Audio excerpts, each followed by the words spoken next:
Et bienvenue à toi dans ce troisième épisode, dans ce troisième vlog. Je suis très contente de faire ce nouvel épisode. Il s'est passé plein de choses depuis le dernier épisode, dans le bon comme dans le moins bon, mais comme tu peux le voir, j'ai le sourire aux lèvres. Depuis ce matin, je suis dans un espèce d'état de béatitude très étrange. Mais écoute, on prend. La semaine dernière, je suis passée à un moment donné par un état pas cool du tout. Un état des vieux débris qui sont remontés à la surface, des vieux souvenirs, des vieilles blessures émotionnelles, du chagrin, voilà, des choses qui sont remontées comme ça. Mais c'est pas la première fois que ça m'arrive. Donc même si c'était terriblement inconfortable comme d'habitude, j'ai pas paniqué plus que ça parce que je sais que ça passe toujours. D'accord? Donc j'ai pris l'habitude aussi de ne pas fuir trop longtemps cet état parce que quand un état d'inconfort comme ça survient, bien souvent le premier réflexe que je vais avoir, c'est d'essayer de fuir.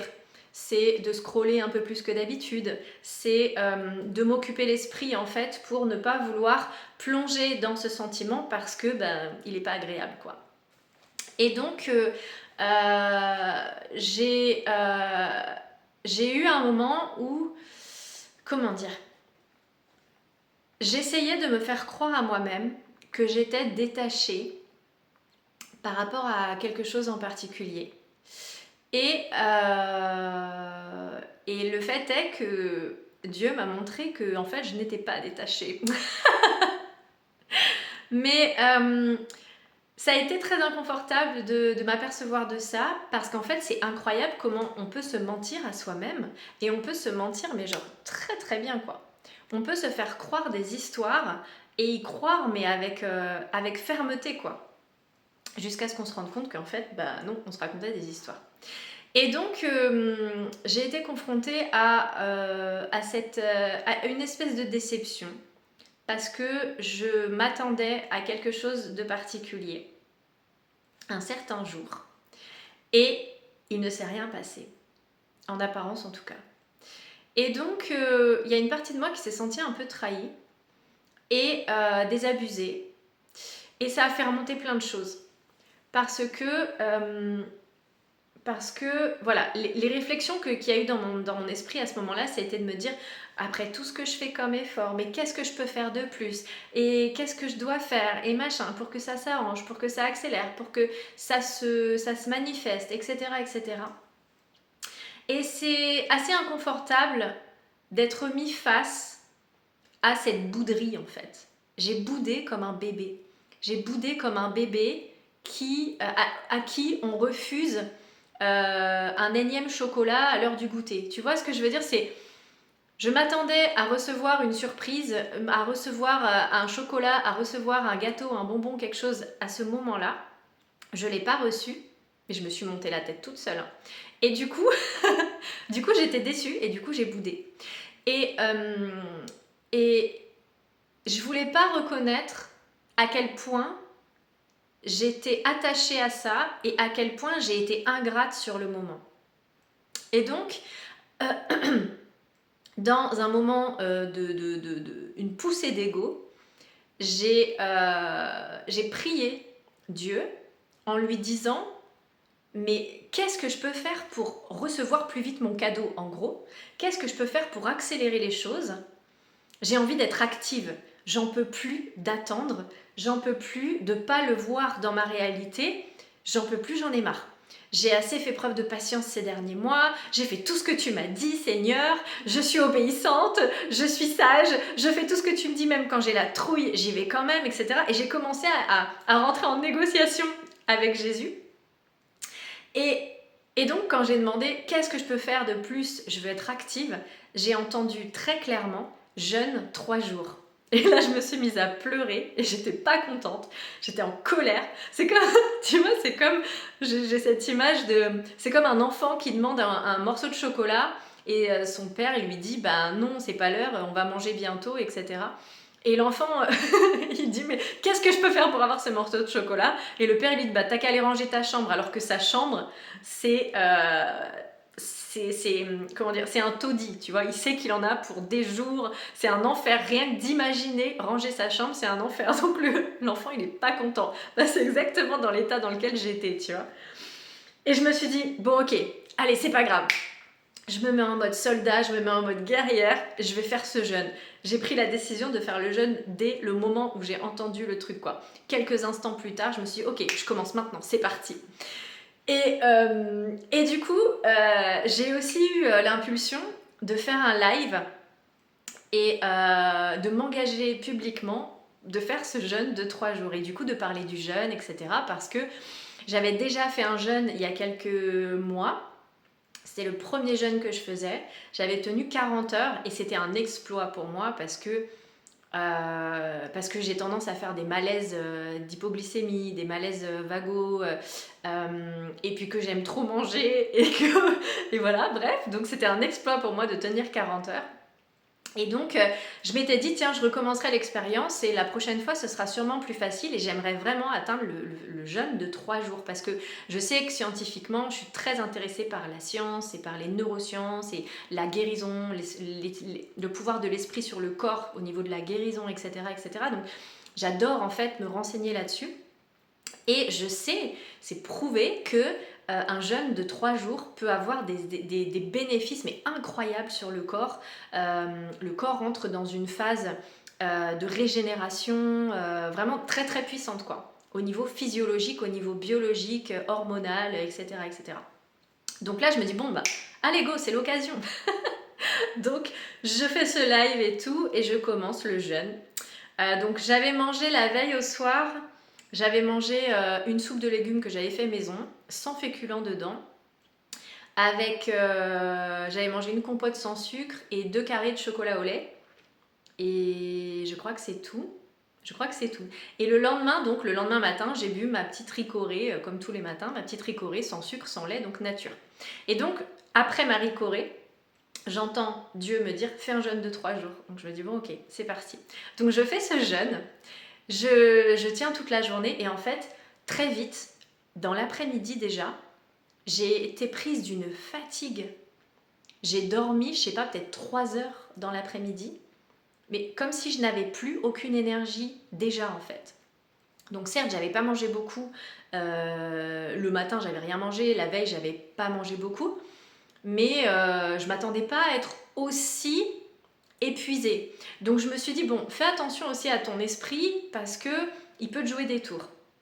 Et donc, j'ai dormi presque toute l'après-midi. Le soir, je suis allée me coucher, j'ai bu de l'eau, mais sans me gaver non plus. Et le soir, je me sentais vraiment très très faible, extrêmement faible. J'avais des symptômes très étranges, j'avais des palpitations, vraiment un inconfort mais terrible dans mon corps. J'avais froid, j'avais des tremblements, après j'ai transpiré. Je sais pas combien de litres j'ai perdu pendant la nuit, mais c'était vraiment... J'arrêtais pas de me réveiller, je me sentais pas bien, même allongée. Alors assise ou debout, c'était même pas possible. Je tenais pas plus de quelques secondes. J'avais vite des vertiges, mon corps, j'avais l'impression qu'il pesait, mais un quintal, quoi. C'était vraiment très, très fatigant, j'étais épuisée, etc. Donc je laisse passer la nuit en me disant, la première fois que j'ai fait un jeûne, j'ai eu des états comme ça où d'un coup l'énergie revenait et tout ça, donc je m'attendais à ce que ça se passe de la même façon. Donc le lendemain matin, je me réveille, après je ne sais combien de réveils dans la nuit, je me lève vers 6h du matin. Et là, je vois que mon état ne s'améliore pas du tout. C'était même vraiment la catastrophe. Je me suis dit, mais je vais jamais tenir la journée comme ça. Donc j'ai commencé à flipper un peu.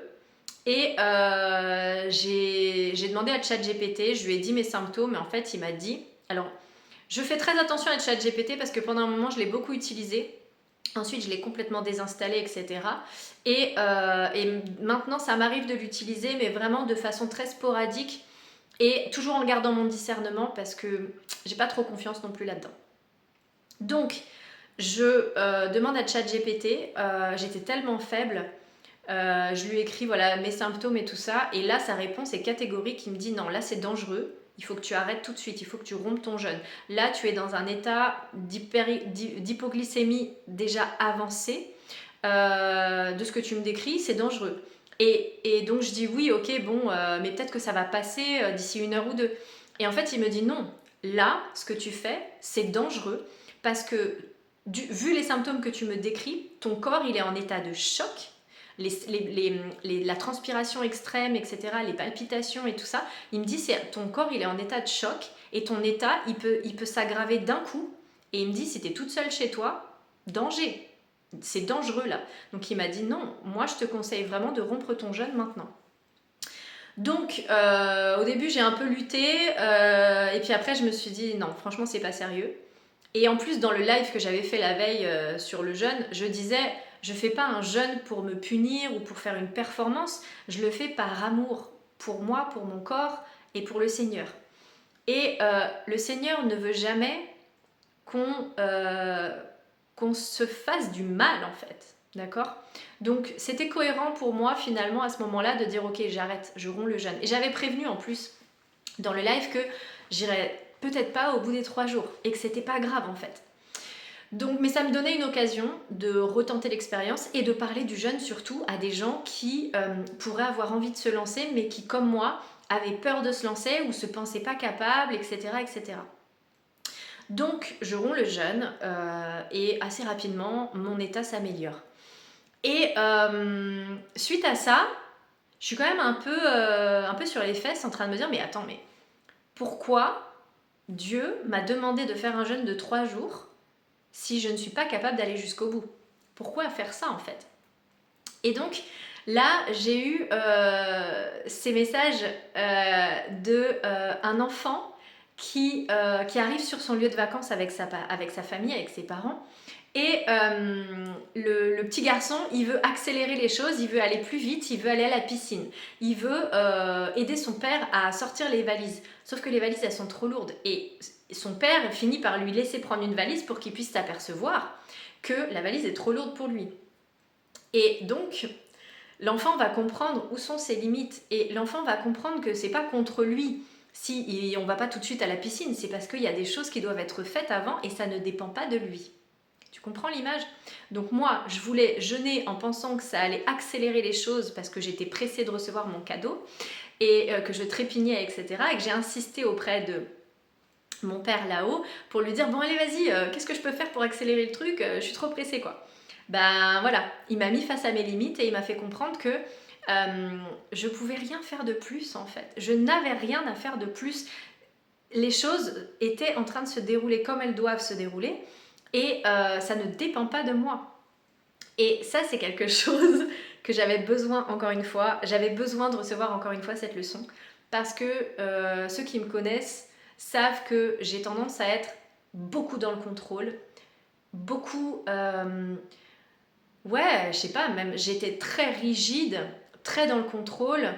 Je pense que j'avais développé ce besoin de contrôle par protection en fait.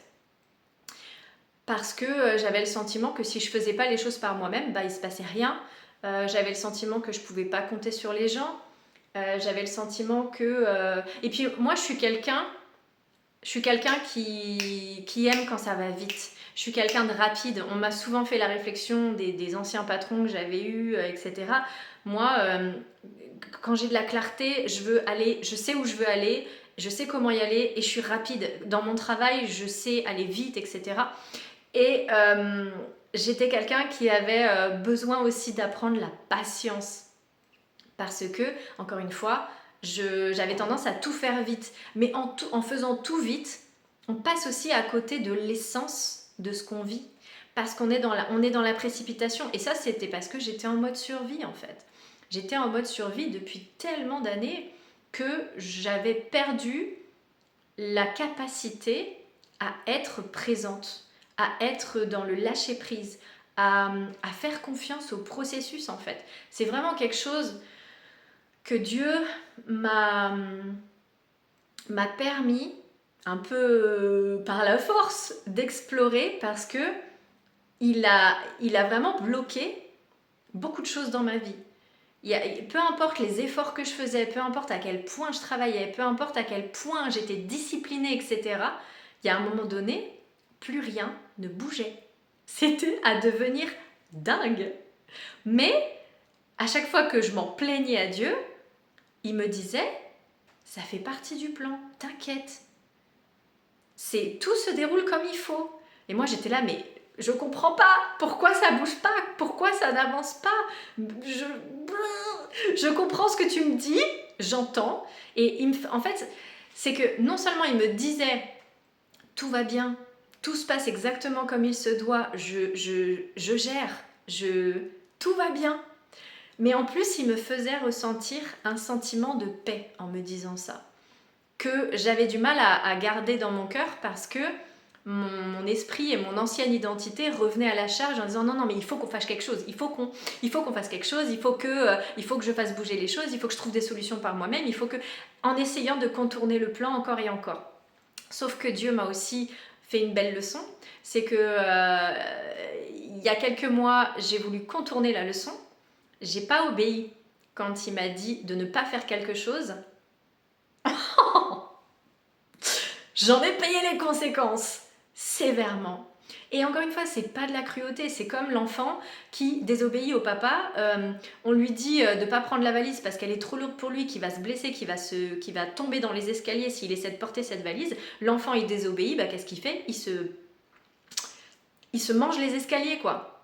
Je me suis mangé les escaliers et tellement violemment que quand Dieu me dit ne fais pas ça, attends, laisse-moi faire.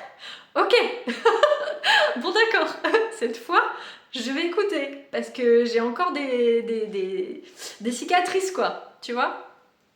Donc un peu têtue la nana, mais je commence à comprendre, je commence à apprendre et je commence à intégrer la leçon. Donc le jeûne, voilà, qui s'est pas bien passé, mais ça faisait partie aussi de la leçon que Dieu voulait me donner. Et quand même, après le coup, j'ai un peu boudé. Et j'ai eu 1 ou 2 jours où vraiment, j'ai commencé à perdre le sens un petit peu. J'ai commencé à me sentir distante, à prendre de la distance avec Jésus, à être un peu fâchée, à bouder un peu. Et puis en fait, et puis à plus avoir d'énergie, à plus avoir le goût, à me sentir démotivée. Et encore une fois, j'ai déjà vécu ce genre de passage, donc je sais que ça passe en fait. C'est des passages, ça passe. C'est comme un orage. L'orage, il dure pas pendant 3 semaines en fait. Il dure 24, 48 heures et puis après, le soleil revient quoi. Donc je me suis pas plus inquiétée que ça. J'ai vraiment été à fond dans ma bouderie quoi. Et puis en fait, très vite, Jésus me manque. Donc je décide de me réouvrir à lui et d'ouvrir mon cœur et de lui dire ce que je ressens, de lui dire que voilà, je comprends, mais, mais quand même c'est pas cool, mais quand même j'aimerais que ça avance, mais quand même j'aimerais que si, et que oui, ça m'a fait de la peine, enfin voilà, à parler vraiment, à ouvrir mon cœur en fait, et en étant honnête, vraie, et sans chichi en fait. Et tout de suite, je me suis sentie enveloppée d'amour et voilà. Et en fait, j'ai aussi pris le temps de changer ma perspective. C'est-à-dire que, au lieu de voir cette chose que je désire et que je n'ai pas actuellement dans ma réalité, j'ai décidé de changer le focus sur tout ce qui s'est passé d'incroyable dans ma réalité et qui est présent aujourd'hui, ces dernières semaines, depuis que Jésus est entré dans ma vie.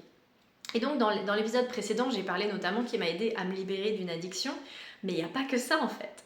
Il y a tellement de choses. Et du coup, j'ai fait la liste et je l'ai notée là. Et donc, j'ai envie de vous partager un petit peu tout ce que j'ai noté, et je suis sûre que j'en oublie, des changements et des miracles que Jésus a fait dans ma vie en un rien de temps. En un rien de temps. Parce que, laissez-moi vous dire que toutes ces choses que j'ai notées, c'est des choses que j'ai essayé de mettre en place depuis presque 10 ans dans ma vie, sans véritable succès. D'accord ? Et là, en remettant tout entre les mains de Jésus, les choses se mettent en place, des fois sans même que je réalise. C'est incroyable. Donc par exemple, il y a eu l'arrêt de l'alcool, voilà. Il y a eu le fait que j'ai recommencé à jouer avec mes enfants. J'ai commencé, parce que oui, par le passé, il m'arrivait de jouer avec mes enfants, bien entendu, mais ça restait rare, encore une fois. Et quand je jouais avec mes enfants, je prenais sur moi. C'est-à-dire que je n'arrivais pas à profiter parce que dans ma tête, je pensais à tout ce que j'avais à faire sur ma to-do list et je n'arrivais pas à être vraiment dans le jeu, dans la légèreté, dans le lâcher-prise et dans la complicité avec mes enfants. J'étais là, bon, allez, je dois jouer avec mes enfants parce que c'est bon pour eux, machin, machin. Mais j'aurais aimé prendre plaisir à jouer avec eux, mais je n'y arrivais pas. Il y avait quelque chose en moi qui restait rigide, droit, et qui se sentait pressé par le temps. De vite, vite, il faut que le jeu se termine parce que j'ai 1 milliard de trucs à faire derrière et qu'il n'y a personne qui va les faire à ma place, quoi. Donc je n'arrivais pas à savourer mon rôle de mère, tout simplement. Et ça y est, l'émotion va monter. Parce que c'est quelque chose qui m'a fait souffrir. Ma plus grande fille, elle va avoir 14 ans. J'ai une grande fille de 14 ans, une autre fille qui va bientôt avoir 11 ans et un petit dernier de 7 ans, un petit garçon. Et 14 ans bientôt que je suis maman et presque 14 ans à subir mon rôle de mère plutôt que d'en jouir en fait. Parce que... Et pourtant, mes enfants, je les aime de tout mon cœur. Il y a pas de sujet, en fait. C'est pas un manque d'amour. C'est que j'étais tellement dans un mode survie en pensant que je devais tout faire toute seule, que je pouvais pas compter sur les autres, etc. Parce que j'avais tellement des exigences élevées aussi, et j'ai encore, quant à mes enfants, que voilà, ils n'ont pas été quasiment pas en nourrice. Je me suis arrêtée à chaque fois pour passer du temps avec eux, pour les élever. Quand ça allait pas à l'école, je leur ai fait l'école à la maison. Mais toujours au dépens, bref, t'as compris, de mon bien-être et de ma santé mentale. Parce que j'étais en burn-out, mais depuis la naissance de ma première fille, quoi. C'est-à-dire que j'étais tout le temps, tu vois, là dans ma tête, j'ai la vision d'une voiture qui roule sur les jantes. D'un taudis qui roule sur les jantes, quoi. Donc je roulais, mais j'étais je faisais le service minimum en donnant tout ce que j'avais, mais ça me coûtait mon énergie, ça me coûtait ma santé mentale, etc. Parce que je pensais que je devais tout faire toute seule, parce que j'avais beaucoup d'exigences et parce que j'étais en mode survie. Donc là, de me voir jouer avec mes enfants sans même y penser, c'est-à-dire que mon fils m'a proposé de faire un Monopoly. Le Monopoly, comment vous dire que je détestais ce jeu. C'était un jeu qui pour moi était trop long, c'était trop stratégie, etc. Enfin, je détestais ce jeu et il a acheté ce jeu avec son argent de poche et ben, il est venu me demander si je voulais faire une partie.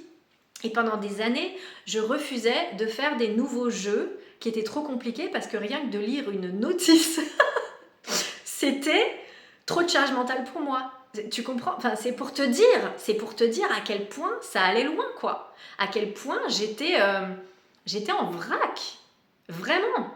Malgré tout ce que j'avais lu malgré mes années à essayer avec les soins énergétiques divers et variés de guérir, etc., de calmer mon système nerveux, il n'y a rien qui m'avait sorti de cet état.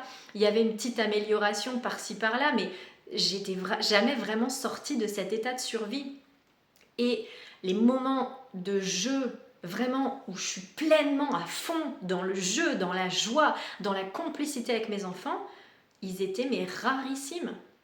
Et là, je me suis vue passer une semaine entière, donc j'ai mes enfants 1 semaine sur 2, à être dans la légèreté. Et pourtant, ma situation financière à ce moment-là était catastrophique et j'en avais rien à faire parce que je savais que Jésus got me, tu vois,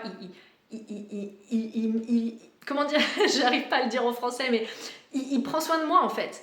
J'ai tout remis entre ses mains et j'ai de plus en plus cette confiance qui s'ancre que, ouais, il gère en fait. Je suis en sécurité. Et il me le montre par des petites choses comme ça au quotidien qui font que ma confiance augmente, elle s'enracine. Et moi, je m'enracine tous les jours aussi par l'intention pendant ma prière du matin en Christ. Je m'enracine en Christ. Avant, quand j'étais dans le New Age, etc., je posais l'intention chaque matin pendant ma méditation de m'enraciner dans la terre-mère. Maintenant, je m'enracine dans le Christ sous forme, je le visualise sous une forme de roche. On dit que Jésus, c'est le roc. Et donc, je visualise des racines d'arbres qui s'enracinent dans de la pierre, tu vois, ou des fondations d'un château qui s'enracinent dans la pierre et le truc, il est incassable, tu vois. Tous les matins, je visualise que je m'enracine en Christ, en fait. Et donc, j'ai cette paix, du coup, qui en découle. Tu vois, quand il y a la confiance, il y a la paix qui en découle. Quand tu es en confiance, tu te sens en sécurité et donc tu as de la paix. Tu vois, c'est la suite logique, en fait. C'est le fruit. Le fait que tu te sentes en confiance fait que tu te sens en sécurité, fait qu'il y a la paix qui émerge. Mais mon Dieu, mais ça me change la vie, quoi. Donc j'arrive à jouer avec mes enfants. Pour moi, mais c'est inestimable, encore une fois, j'en ai déjà parlé, donc je vais pas non plus faire 3 heures là-dessus, mais pareil, donc j'ai noté que je me sens plus en paix avec l'argent, malgré que ma situation soit pas encore au beau fixe. À l'heure actuelle, à l'heure où je te parle, là je suis en découvert, je suis dans mon découvert, tu vois. Mais tu vois, ça me fait rire, parce que non pas que je sois inconsciente, mais je sais que Jésus gère, il me le montre. Je sais que je peux compter sur lui. J'ai déjà été dans cette situation maintes et maintes fois dans ma vie. Malgré que je fasse des efforts, que je me rééduque financièrement, etc. Parce que oui, j'ai été très inconsciente, j'ai été à faire n'importe quoi, à être shopaholic, accro au shopping et ce genre de choses. C'est plus le cas aujourd'hui. Peut-être un tout petit peu, mais beaucoup moins. Je suis beaucoup plus raisonnée et raisonnable qu'avant. J'ai appris, je me suis rééduquée. Donc ma situation aujourd'hui, elle est aussi le découlement, on va dire ça comme ça, de décisions que Jésus m'a fait prendre. Il m'a fait renoncer à mon gagne-pain, en fait, parce que ce n'était plus aligné avec ma nouvelle identité. Donc forcément, l'argent s'est arrêté de couler à un moment donné, les vannes se sont fermées et donc voilà, il y a ensuite comment dire, et la suite logique c'est que quand l'argent vient plus, il continue à sortir malgré tout parce qu'on a des charges, on a des dépenses, etc. Donc ma situation financière aujourd'hui est pas encore extraordinaire, mais je me sens de plus en plus en paix parce que j'ai confiance dans le fait que il gère et que à tout moment il peut faire un miracle aussi. Parce que j'ai toute une liste là de miracles qu'il a déjà fait, hein, d'accord ? Donc, je reçois aussi du coup de plus en plus de dons, d'accord ? Donc ça, c'est aussi assez incroyable. Ça a été quelque chose de très très challengeant pour moi parce qu'avant, je vendais. Je vendais mes prestations, je vendais mes formations, je vendais mes produits digitaux que je créais, etc., etc.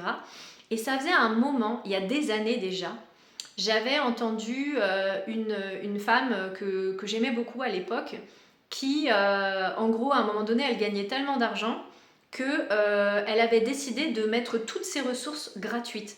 Et je me suis dit, waouh, ça, c'est royal, j'aimerais bien faire ça un jour. Et Dieu m'a fait... Enfin, c'est moi qui ai supposé qu'elle gagnait suffisamment d'argent pour tout faire gratuit. Mais en fait, je connais pas sa situation, ça se trouve. Elle était dans une situation aussi délicate que la mienne. Et donc, Dieu m'a poussée à tout faire gratuit. Et c'était challengeant pour moi parce que j'avais l'impression... C'était contre-intuitif. Je me suis dit, mais attends, mais ma situation, elle est déjà pas OK. Et en plus, il faut que je mette tout gratuit. J'avais l'impression de me tirer une balle dans le pied, quoi. Et je me suis dit, en même temps, je me sens plus du tout alignée avec le fait de faire payer aujourd'hui ces produits digitaux, ces formations, etc.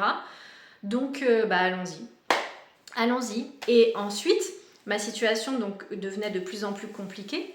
Et là, j'ai prié Dieu et je lui ai dit, mais là, il faut que tu m'aides en fait, il faut que tu fasses quelque chose, il faut que, dis-moi ce que je peux faire moi ou toi fais quelque chose parce que là, je sais pas comment je vais finir le mois, là, je sais pas comment faire quoi. Et donc, j'étais dans un état vraiment de panique et tout ça. Et là, il m'a dit, demande de l'aide. Et il m'a rappelé qu'il y a des années, je suivais quelqu'un sur YouTube, Partager c'est sympa, peut-être que vous connaissez, qui faisait plein de vidéos assez révolutionnaires un petit peu, assez rebelles, etc., contre l'industrialisation, le capitalisme, etc. Et j'étais vachement engagée à l'époque. Donc j'aimais beaucoup suivre son contenu et tout ça. Et un jour il a dit bah voilà, en fait là j'arrive plus à suivre. C'est-à-dire que vous êtes de plus en plus nombreux à me suivre, mais ça me prend, du coup moi j'ai envie de continuer parce que j'adore ce que je fais et vos retours ils sont géniaux, je vois que ça vous plaît, etc. Sauf que moi ça me prend de plus en plus de temps de créer ce contenu. Et du coup, j'ai plus le temps pour travailler à temps plein, pour gagner ma vie et payer mes factures. Donc en gros, il dit, voilà, ce que je fais, c'est que je vais mettre en place un mode de don, de participation. Et si chacun, à l'époque, il avait dit, si chacun me paye l'équivalent d'une pinte par mois, donc 5 euros par mois, et ben si chacun de vous me paye ça, ben, je peux continuer, je peux y aller à fond et je peux vous faire encore plus de contenu, etc. Et donc Dieu m'a rappelé ça. Et moi, je donnais, du coup, j'ai donné pendant des années à ce youtubeur et j'étais trop contente de participer, je trouvais ça normal. Et du coup, Dieu m'a dit, ben, c'est à ton tour maintenant. Regarde, ça fait combien de temps que tu postes des vidéos tous les jours, que tu offres des newsletters tous les jours, que tu fais des nouvelles vidéos, maintenant tu es en train de faire des nouvelles vidéos sur YouTube, etc. Enfin, à l'époque, j'en faisais pas beaucoup sur YouTube, mais... Et donc, il m'a listé tout ce que je faisais, et il m'a dit, tu crois pas que tu as le droit de recevoir? Et j'étais là, ouais, mais quand même, les dons, oh, quand même. Et ça me mettait super mal à l'aise et tout. Et pareil, j'ai obéi. Et donc j'étais tremblante, j'ai pleuré, je résistais, j'avais pas envie de demander, j'avais honte. J'avais honte. Alors que pourtant, encore une fois, quand il s'agit de donner aux autres, je trouve ça mais normal et je suis heureuse de le faire. Mais quand c'est dans le sens inverse, qu'il s'agit moi de recevoir, oh là là, c'était quelque chose de terriblement inconfortable et de presque douloureux quoi.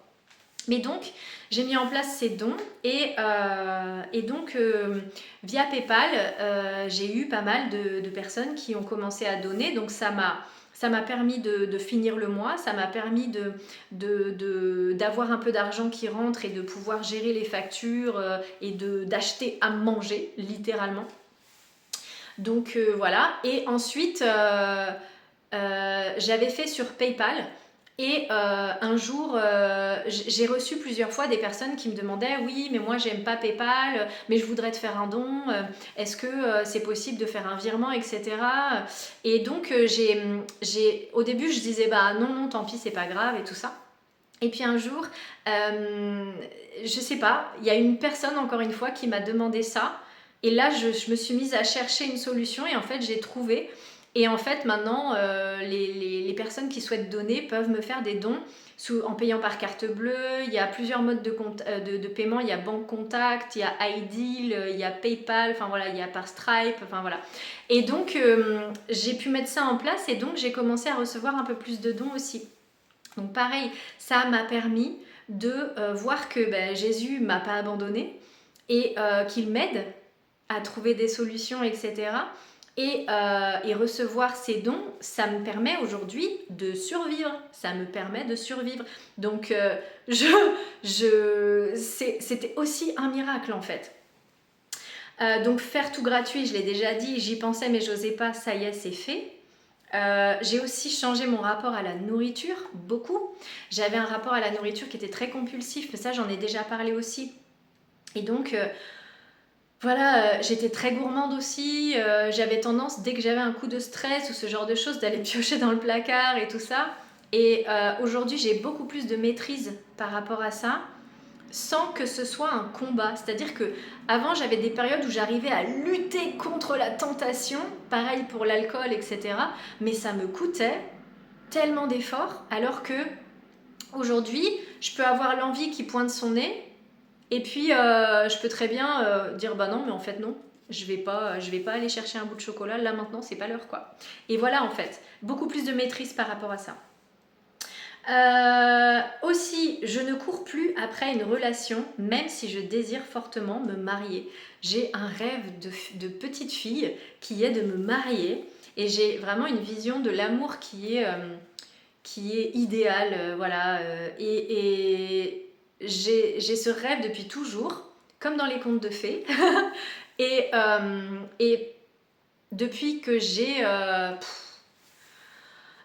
14 ans, j'ai quasiment toujours été en couple, dans des relations longues, avec vraiment très très très peu de périodes de célibat.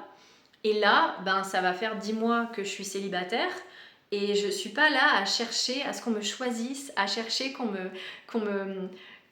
voit à quel point je suis extraordinaire, ou que voilà, à me laisser séduire par le premier dragueur qui passe, ou ce genre de choses. J'ai décidé de faire confiance à mon père, à Jésus, sur le fait que aujourd'hui, je veux pas me marier à tout prix.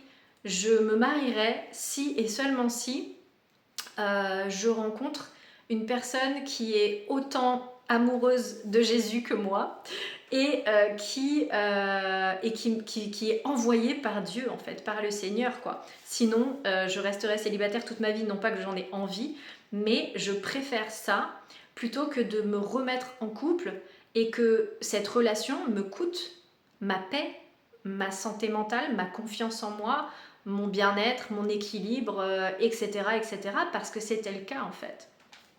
Non pas que ces personnes étaient démoniaques, mais que ni ces personnes-là, ni moi, on était connectés avec Jésus, et donc capables d'être en relation en se sentant plein et entier.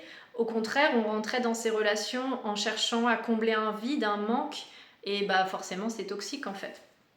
Donc voilà, je suis plus organisée et moins stressée d'être maman solo, en fait, alors que il y a encore quelques petits mois, waouh, c'était encore, bah voilà, j'avais le sentiment de ne jamais réussir à être détendue au niveau des trapèzes et des épaules, comme si j'étais tout le temps crispée, nerveuse, tendue, en train de toujours, une charge mentale, mais écrasante, en fait. Toujours en train de penser à oui, il faut pas que j'oublie de faire ça, il faut que je fasse ça, il faut que je pense à ci, il faut que je paye le truc, il faut que je paye telle facture, il faut que machin, il faut que j'oublie pas tel truc. Et puis avec 3 enfants, avec l'école, le collège, la primaire, avec les associations de parents d'élèves, avec enfin la vie, quoi, les vêtements à racheter, les devoirs, les contrôles, les copains copines, les premiers comment dire, l'adolescence qui commence, avec tout ce que ça implique comme bouleversement. Et comment vous dire qu'en étant moi-même en mode survie et avec un état émotionnel tellement brouillon, gérer en plus les états émotionnels de mes 3 petites tornades, c'était juste c'était du temps plein, en fait, mentalement, nerveusement, psychologiquement, émotionnellement. Il n'y avait pas de répit, en fait, même quand mes enfants étaient chez leur père. J'arrivais pas à me détendre vraiment, quoi, parce que ou quand je me détendais, j'anticipais le moment où, parce que je me disais, quand tu te détends, bah il y a des choses qui s'accumulent que tu fais pas, donc quand tu vas te voir t'y remettre, bah ma vieille, tu vas le payer, en fait, tu vois. Donc j'étais jamais vraiment en paix, en fait, et ça change petit à petit. Je vois que j'arrive à me détendre et à vraiment avoir des moments où je respire vraiment et où je suis vraiment en paix, où je suis vraiment beaucoup plus sereine et tout ça, quoi. Donc ça me change aussi beaucoup la vie. Donc aussi plus de clarté dans mon rôle de mère, c'est-à-dire que pendant un moment, j'avais, en fait, il y avait des fois, je me retrouvais dans des situations avec mes enfants où il y a mon chat qui miaule. Je vais mettre sur pause et je vais lui ouvrir.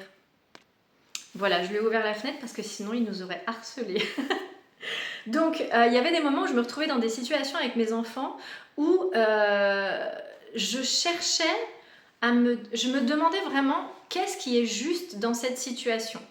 Entre mes peurs de maman, leurs besoins d'enfants qui grandissent, leurs besoins de liberté, leurs besoins leurs besoins d'enfants, etc. J'essayais vraiment, des fois je tâtonnais, je savais vraiment pas, ok, comment je me positionne dans cette situation, comment est-ce que je gère, est-ce que je punis ou est-ce que, voilà, comment est-ce que je gère quoi. Et maintenant que je lis la Bible, que je sais pas, ça me donne un cadre et ça me donne une clarté, j'arrive très vite à savoir qu'est-ce qui est ok, qu'est-ce qui est pas ok et comment je gère quand c'est pas ok, comment je me positionne, etc. Maintenant, c'est quasi instantané où si j'ai pas la solution ou la réponse évidente, la clarté totale par rapport à quelque chose, j'ai le réflexe aujourd'hui de prier très rapidement plutôt que d'essayer pendant 4 jours à chercher une solution par moi-même en fait. C'est ok là, je sais pas, donc comment est-ce que je gère. Et assez rapidement, je vais avoir Dieu va m'envoyer la clarté en fait, il va m'envoyer aussi la paix qui va me permettre de laisser, tu vois, il m'a souvent montré en vision quand je suis tendue ou nerveuse que mon cerveau, ça peut être comme une boule à neige secouée. Quand tu secoues une boule à neige, tu vois plus à travers. Tu vois plus le décor, tu vois plus le personnage, tu vois plus parce que c'est le bazar en fait. C'est comme de l'eau boueuse qui est remuée. Il faut laisser le temps que ça décante pour y voir clair à nouveau, pour que l'eau soit translucide, tu vois. Donc assez rapidement, Jésus, plutôt que moi d'attendre que le calme revienne, etc., je vais avoir de plus en plus rapidement le réflexe de prier, de demander à Dieu, est-ce que tu peux m'aider à revenir dans le calme, dans la confiance? Parce que ce qui m'empêchait de trouver des solutions ou d'avoir la clarté aussi, déjà c'est parce que je manquais de cadre, je manquais de repères, et ça, la Bible me donne ces repères que je n'avais pas. Et ensuite, Jésus me rassure parce que j'avais beaucoup de peur en fait. Je suis une maman très très très très très protectrice avec ses enfants, mais pendant très longtemps, ça pouvait devenir aussi un peu étouffant pour les enfants parce que trop de peur en fait, tu vois. Et là, depuis que Jésus est dans ma vie, je sais qu'il veille aussi sur mes enfants, donc j'ai moins de peur. Ça ne veut pas dire que je suis plus inconsciente avec mes enfants, mais j'arrive plus facilement à poser des limites sans que ce soit un combat, un rapport de force, etc. Et j'arrive aussi à ouvrir des portes que avant je ne voulais pas ouvrir parce que j'avais trop peur, etc. Tu vois, je sais pas si c'est très clair. Donc ça m'a changé la vie. Autre chose aussi, j'ai commencé à prendre le petit déjeuner avec mes enfants le matin. Alors, ça peut paraître tellement débile, mais pour moi, c'est incroyable. C'est-à-dire que j'ai été quelqu'un qui, pendant des années, ne déjeunait pas le matin. Je prenais juste Marie Corée le matin et c'est tout. C'était très rare que je déjeune. Ou alors, quand j'ai des périodes où je faisais beaucoup de sport le matin, je prenais un petit déjeuner, je prenais une barre de céréales ou quelque chose comme ça, mais je déjeunais dans mon canapé pendant que mes enfants étaient en train de déjeuner à table, leurs céréales ou leurs tartines, etc. Bien sûr, s'ils avaient besoin de moi, j'allais les aider pour ouvrir une bouteille de lait ou ce genre de choses, peu importe ce que c'était. Mais c'était tellement rare que je déjeune. Et comme je me levais avant eux, je buvais ma ricorée avant, pendant ma méditation ou avant ou après, avant ma méditation, ma prière du matin. Donc quand mes enfants se levaient, ben, ils allaient à table sans moi, quoi. Et comme j'ai changé mon rapport à la nourriture avant je déjeunais pas le matin, mais je mangeais assez léger le midi et le soir je me faisais un repas de roi quoi. Et c'est tout ce qu'il ne faut pas faire en fait. Mais j'étais habituée. Pour moi, le soir, c'était le moment où je me lâche, où j'ai plus rien à gérer après le coucher. En fait, le repas du soir, mes enfants, ils ont déjà fait leurs devoirs, ils sont lavés, etc. Donc, il ne reste plus que le coucher. Et en général, ça va. Ça va. Même s'ils vont me demander 15 fois de faire pipi ou d'aller boire de l'eau ou ce genre de choses, ou si je peux lire une histoire ou machin, ça va. Le maximum, le principal est géré. Donc, je peux me détendre en fait, je peux me laisser aller quoi. Et vraiment, c'est comme ça que je prenais la vie, c'est-à-dire que je vivais toute la journée en étant crispée, en étant en train de gérer tout ce qu'il faut gérer. Et le soir, c'est là où je buvais 1 ou 2 ou 3 verres de vin, selon les jours. Et où je me faisais plaisir en mangeant un bon repas, etc. Et après, le soir, j'allais me coucher, voilà. Je digérais pas forcément très bien et tout ça. Et là, en fait, petit à petit, mon rapport à la nourriture a changé, donc j'ai commencé à changer. C'est-à-dire que j'ai commencé plutôt à déjeuner le matin, mais léger, à manger toujours un repas un peu normal le midi, et le soir, par contre, à manger de la soupe de légumes fait maison, sans féculents, pour bien digérer et pour bien dormir le soir. Et donc, petit à petit, j'ai commencé à reprendre plaisir à déjeuner le matin, et puis en fait, un matin, Jésus m'a montré de mettre une belle table, de faire une belle table et d'aller réveiller mes enfants et de prendre le petit-déj avec eux, de s'asseoir avec eux, de prendre le temps de déjeuner, etc. Et mes enfants, ils n'étaient pas habitués et on a adoré. On a adoré. Et du coup, depuis, on fait ça tous les matins. Quand mes enfants sont là, maintenant, on fait ça tous les matins. On déjeune ensemble. Donc le premier matin, on était tellement chill qu'on est arrivé presque en retard à l'école.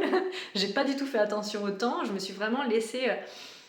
j'ai profité tellement de ces moments parce que mes enfants grandissent et parce que je sais que un jour ils vont quitter la maison et ces moments-là je pourrai plus jamais les revivre en fait. Et plutôt que de regarder les photos de quand ils étaient plus jeunes et de me dire oh là là c'est passé tellement vite et d'être triste, je me dis ok, maintenant à partir de right now, on profite de chaque seconde au maximum qu'on peut en fait. Et du coup, je déjeune avec mes enfants le matin, on papote, etc. C'est trop bien, j'adore, c'est trop bien. Et c'est nouveau pour moi. Et encore une fois, ma grande fille, elle va avoir 14 ans et c'est quelque chose que je ne faisais pas ou que j'ai peut-être fait, mais hyper rarement, quoi. Ou alors, exceptionnellement, quand on était en vacances et encore que, parce que, ouais, enfin, franchement, il était temps, j'ai envie de te dire. Merci Jésus, quoi. Quoi d'autre ? Relire des histoires du soir aussi, et j'ai commencé à faire une lecture biblique à mes enfants. Ça, je suis trop contente. Alors bien sûr, c'est une Bible adaptée aux enfants qui chante les passages les plus difficiles et qui fait un petit peu une espèce d'entrée en matière des principaux personnages de l'histoire de la Bible et de l'histoire de l'humanité, etc., avec des enseignements, etc. Donc c'est une petite entrée en matière assez douce. Alors il faut savoir aussi que mes enfants sont dans des écoles privées, qui ne coûtent pas très cher, mais des écoles privées, et ce sont des écoles catholiques. Donc quand je les ai inscrits dans ces écoles, j'étais pas du tout ouverte à ces choses-là. Mais il y avait cette option où en fait, ils n'étaient pas obligés d'avoir des cours de catéchisme. Ils pouvaient avoir à la place 45 minutes de cours d'ouverture aux religions. Mais c'était de la culture, de la culture générale en fait. C'était pas de la culture religieuse et du catéchisme quoi. Donc d'ailleurs c'est encore le cas. Ils ne vont pas au catéchisme, mais ils ont la culture religieuse. Et donc là je suis très contente en fait de leur parler de plus en plus de Jésus, de ses enseignements, des principes de la Bible, des principes moraux, etc., etc. Je leur ai aussi montré quelques passages de la série The Chosen. Alors bien entendu, des passages qui ne sont pas violents, hein. Les passages chouettes parce que mes enfants ont un papa qui est passionné de pêche, donc je leur ai montré par exemple le passage de Simon qui fait la pêche miraculeuse avec André et Jésus. Donc c'est un moment que j'adore en plus. Je leur ai montré aussi quelques miracles que Jésus fait, des guérisons d'aveugles, ou voilà, ce genre de choses. Et aussi d'autres moments qui sont légers, joyeux et qui permettent pas de mettre un visage sur Jésus parce qu'ils ont bien conscience que c'est pas Jésus, que c'est un acteur, mais ça le rend accessible. Et c'est ce que cette série a eu comme effet sur moi aussi, c'est de voir que, parce qu'avant, Dieu pour moi c'est quelque chose, j'ai toujours cru en Dieu, je sentais son existence, je sentais sa protection à certains moments de ma vie, j'en ai déjà parlé, j'entendais par moments qu'il me parlait, etc. Mais pour moi, c'était très abstrait. D'ailleurs, c'est marrant parce que je me rappelle que mon grand-père a un tableau de Dali dans son salon. Et les tableaux de Dali, c'est voilà, il y a des espèces de formes humaines dans des éléments de la nature ou ce genre de choses, mais c'est très abstrait à la fois, etc. C'est très métaphorique, c'est dans l'esprit du rêve, etc. Et dans ce tableau de Dali, il y a un espèce de visage qui est créé dans la nature comme ça, et c'était comme ça que j'imaginais Dieu. Et quand j'ai vu The Chosen, quand j'ai vu Jonathan Roumie qui joue qui joue le rôle de Jésus, je sais pas, ça m'a fait un déclic. Et c'est là que j'ai vécu cette expérience extraordinaire où j'ai senti comme une espèce de douche, une cascade. J'ai déjà été sous des cascades en Guadeloupe. Une cascade, c'est puissant d'aller sous une cascade en fait. Tu te fais presque écraser par le poids de cette eau qui tombe comme ça. C'est presque écrasant, c'est presque douloureux. Et j'ai ressenti ça, cet amour comme ça, cette douche d'amour de Jésus. Voilà, j'ai encore la chair de poule. Ça l'a rendu accessible. C'est comme s'il était avec moi dans mon salon. C'est comme s'il était là, c'est comme s'il était présent, c'est comme si je pouvais le prendre dans mes bras ou qu'il pouvait me prendre dans ses bras. Et waouh, waouh, ça a tout changé en fait pour moi. Donc maintenant quand ouais, je sais pas, ça a changé vraiment mon rapport à Dieu. Pour moi, Jésus est tout proche en fait. Maintenant, Jésus est tout proche et ça change tout en fait. J'ai aussi du coup fait des jeûnes que je n'avais jamais réussi à faire par le passé et pourtant ça faisait des années que je me disais oh j'aimerais bien essayer, etc. J'avais jamais réussi, j'avais jamais sauté le pas, j'avais jamais eu le courage ou jamais eu la force ou je sais pas, ou la confiance et là j'ai fait 2 jeûnes. J'ai commencé les vlogs sur YouTube, ça faisait des années que j'avais envie de faire des vlogs sur YouTube et voilà, j'avais déjà fait quelques vidéos, j'avais fait des méditations guidées ou ce genre de choses, mais pas de façon régulière, sans engagement en fait, de manière un peu sporadique, sans trop avoir de direction, voilà, c'était très flou et très brouillon. Et aujourd'hui, voilà, je me suis engagée à poster un épisode tous les jeudis, etc. Et jusqu'à maintenant, je m'y tiens et je prends plaisir à le faire. Et en plus, vous êtes au rendez-vous, donc merci, j'en profite pour vous remercier en passant. Ensuite, ce qui a changé aussi, c'est que voilà, je lis la Bible de manière régulière. Alors, je la lis pas forcément tous les jours, mais quand même quasiment tous les jours, au moins des petits passages. Alors, j'en ai déjà parlé, mais en ce qui me concerne, j'ai commencé au début quand j'ai acheté ma Bible, l'objectif c'était de lire juste le Nouveau Testament. Je voulais juste aller voir tous les passages qui parlaient de Jésus. Et puis très vite, j'ai commencé à l'utiliser avec la prière en disant voilà, qu'est-ce que tu as envie de me dire ici et maintenant, Seigneur ? Je vais ouvrir le livre au hasard et voilà, parle-moi à travers un passage de la Bible. Donc c'est ce que j'ai fait. Et puis, j'avais cette frustration d'entendre des références sur les réseaux sociaux aussi. J'ai fait énormément de tri sur mes réseaux sociaux. Je suis abonnée quasiment qu'à des personnes chrétiennes ou qui parlent de Dieu ou de Jésus.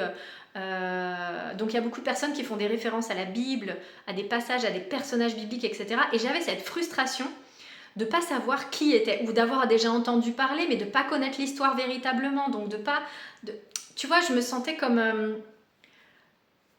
je sais pas comment dire, en décalage en fait, et j'aimais pas cette sensation. J'avais envie de savoir de quoi parlaient ces gens, j'avais envie de savoir pourquoi ça les touchait autant, donc j'ai commencé à lire la Bible depuis le début, depuis la Genèse, et donc à commencer à la lire de manière chronologique. Et donc, je me suis plongée dans l'Ancien Testament, et waouh, il y a eu des passages qui m'ont donné la nausée, il y a des passages qui sont très violents, il y a des passages qui sont très sombres, il y a des passages qui sont ouais, très sombres, très choquants. Il y a des passages qui m'ont vraiment choqué et remué, retourné les intestins, quoi. C'était... Wow, je savais pas comment gérer cette information, quoi. Et, euh, et donc c'est pour ça que j'ai plusieurs Bibles aussi, c'est que j'ai voulu garder une Bible alors mes Bibles, je les ai pas, au début je voulais en acheter une sur internet, mais je voyais des trucs à 50 € et tout, j'avais pas les moyens. Donc j'ai la chance, autour de chez moi, il y a plusieurs Emmaüs, des ressourceries, des recycleries, etc. Donc je suis allée voir et en fait j'ai trouvé pour 1 €. J'ai trouvé ma première Bible, j'étais contente. J'avais l'impression d'avoir le ticket d'or, d'avoir gagné le loto, quoi, d'avoir ma Bible. Je suis rentrée chez moi, j'étais là, j'ai ma Bible. Et donc j'ai eu ma première Bible et puis en fait j'en ai racheté d'autres. Pareil, toutes mes Bibles, je les ai achetées d'occasion en ressourcerie ou Emmaüs. Donc j'en ai 4 aujourd'hui. Et je les ai toutes payées 1 €. 1 €. Et du coup, j'aime bien en avoir toujours une à portée de main en fait. Et j'en ai une qui est à côté de mon lit que je lis de manière chronologique, mais j'ai besoin de faire des pauses. Parce que pour l'instant, je suis encore dans l'Ancien Testament. Et il y a des passages qui sont un peu difficiles ou des passages qui sont très longs. Voilà, il y a des passages où je pense que ça doit parler à certaines personnes, mais moi ça ne me parle pas. Par exemple, Lévitique ou Nombre, voilà, il te donne les mesures de l'arche de l'alliance et c'est sur des pages et des pages et des pages. Et alors pour les fous de mathématiques, de géométrie ou ce genre de choses, ou pour les architectes ou ce genre de choses, ou les puristes en architecture, enfin voilà, peu importe, peut-être que ces passages sont passionnants, mais personnellement pour moi c'est voilà, c'est assez soporifique. Je vais être honnête, hein, j'ai un immense respect pour la Bible en entier. C'est vrai qu'il y a des passages qui, bon, un peu m'ont fait garder le livre fermé après pendant un certain temps. Mais en attendant, j'avais toujours ma Bible en bas que je prends régulièrement pour communiquer aussi avec Dieu par ce moyen-là, etc. Et encore une fois, la lecture de la Bible, ça me donne tellement de repères, tellement de clarté, ça me donne vraiment un cadre que je n'avais pas avant.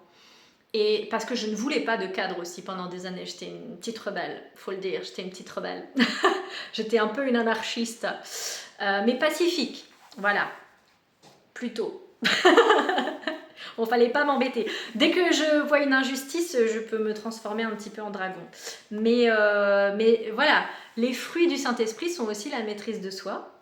Et merci Seigneur, j'ai de plus en plus de maîtrise. Voilà. Je suis moins souvent un dragon. Et puis maintenant, j'ai un punching ball dans mon garage, donc quand je suis en colère, plutôt que de vouloir casser quelque chose dans ma maison, eh ben je vais taper dans le punching ball, mais ça arrive quasi jamais maintenant. Parce que Dieu m'apporte tellement de paix. Voilà. Ensuite, c'était mon premier Noël aussi. Premier Noël que j'ai vécu vraiment en connexion avec Jésus, avec le symbole que ça représente. Pareil, j'en ai déjà parlé dans l'un des épisodes précédents, mais voilà, a priori, Jésus n'est pas né à Noël, n'est pas né en décembre. Mais de célébrer symboliquement la naissance de Jésus,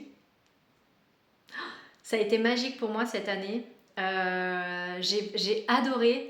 Avant, j'avais pas tout ce truc, cet esprit de Noël. J'aimais bien quand j'étais enfant parce qu'il y avait tout le truc où c'était le moment de l'année où on se retrouvait avec toute la famille, où on avait les cadeaux, où on mangeait super bien, etc. Qu'on faisait la fête jusqu'à pas d'heure, tout le monde était joyeux et tout. Donc j'aimais Noël. Mais après, en grandissant, j'avais vraiment pas ce truc de la magie de Noël. Pour moi, c'était une fête commerciale, voilà.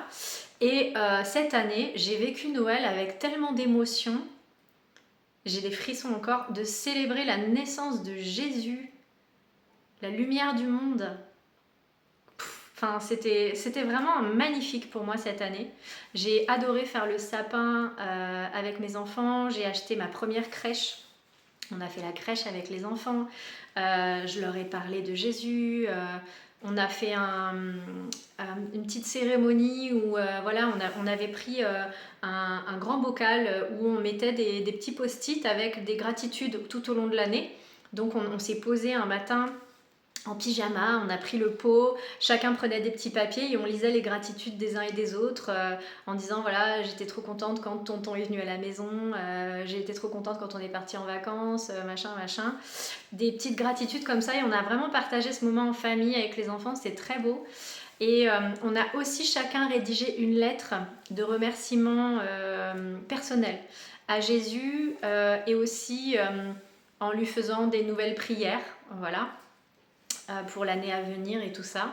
Mes enfants ont vraiment, ils ont vraiment participé et c'était des beaux moments. C'était vraiment des moments magnifiques où vraiment on était dans la gratitude, on était dans le remerciement pour Jésus et c'était beau, c'était beau. Alors mes deux plus jeunes, ils sont assez connectés à Jésus.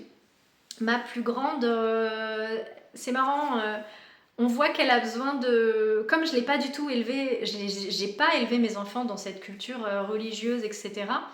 On voit que elle doit se demander si c'est encore une nouvelle lubie de sa mère ou si c'est quelque chose qui va durer, quoi. Donc bon, elle y va, elle y va un petit peu slow down, tu vois. Elle a besoin de prendre ses marques, un peu savoir comment elle se positionne elle-même avec ça, mais je trouve ça très sain, en fait. Hein. Et pour autant, elle s'est quand même prêtée à l'expérience et bon, la gratitude, c'est quelque chose que on avait mis en place aussi il y a quelques années. On avait arrêté, mais pendant un moment, tous les soirs à table, on faisait un tour de table pour que chacun exprime ses gratitudes et tout ça, mais on l'avait perdu et là, on remet ça en place, mais en plus avec Jésus et ça prend une autre dimension, c'est vraiment chouette. Aussi, du coup, moi, je dialogue de plus en plus avec Jésus, c'est-à-dire que même si j'avais toujours eu une relation assez intime et personnelle avec Dieu, j'avais tendance à agir avec... C'est ça qui est marrant. J'avais tendance à agir avec Dieu comme j'agis avec les êtres humains. C'est-à-dire que moi, par exemple, quand je vais pas bien, j'ai tendance à me replier dans ma tanière et à disparaître de la surface de la Terre le temps de gérer mes émotions et de remonter mon mood pour ensuite me présenter au monde. Et comme j'allais pas souvent très bien, j'avais souvent tendance à être quand même très très très recroquevillée dans ma coquille d'escargot et à vouloir, encore une fois, à vouloir me débrouiller toute seule, quoi, à pas vouloir demander de l'aide, etc. Et donc voilà, j'avais tendance à pas parler très souvent à Dieu malgré tout. Les moments où je me tournais vers Dieu, c'était dans des moments où vraiment je savais plus quoi faire, quoi. Où j'étais désespérée, où j'étais vraiment dans une situation catastrophique, ou en tout cas qui semblait catastrophique, etc. Et là, je me tournais vers Dieu, en fait. Mais